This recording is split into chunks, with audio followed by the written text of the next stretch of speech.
Vision Care. විශ්වාසනීය දැක්ම. බලන හැමතැනකම දැන් Vision Care එකක්. Presidential Commission of Inquiry investigating the Easter Sunday attacks yesterday heard evidence from a serving military intelligence official who was formerly an international intelligence liaison attached to the Office of the National Intelligence Chief. The official told the Commission that following several military setbacks experienced by ISIS in Syria and Iraq since 2016, the group's focus had shifted to deploying its combatants to the Far East in order to carry out attacks. He revealed that the Office of the National Intelligence Chief had accordingly kept a close eye on these developments and also drawn up an 8-point special report to prepare for and counter any such moves towards Sri Lanka.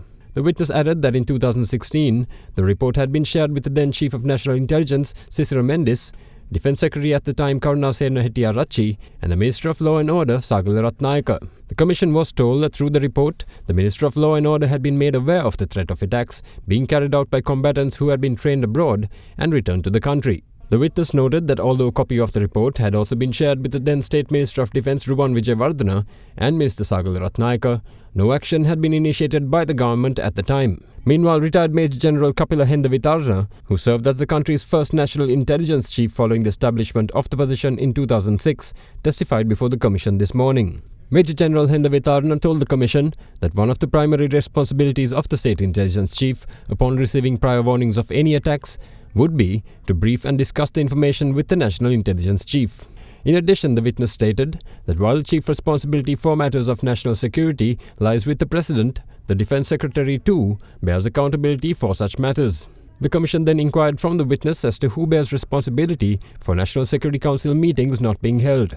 The witness replied that both the President and Defence Secretary bear joint responsibility for such a lapse. The Commission was told that following reports of a Sri Lankan national having lost his life after travelling to Syria and joining ISIS as a combatant, a separate unit was set up by the State Intelligence Service to monitor extremist activities. The witness added that with the new government taking office following the presidential election in January 2015, he had tendered his resignation from the post of National Intelligence Chief. The Commission was told that the reason for his resignation stemmed from his prior experience working with members of the incoming government in 2001, where he felt that he would be unable to carry out his duties effectively. In the meantime, former Defence Secretary Hemasiri Fernando and IGP Pujit Jayasundara arrived at the Presidential Commission to record statements at the Police Investigation Unit. Lever Ayush Karabu Neti Dantalepaya Shaktimat Datti Palakata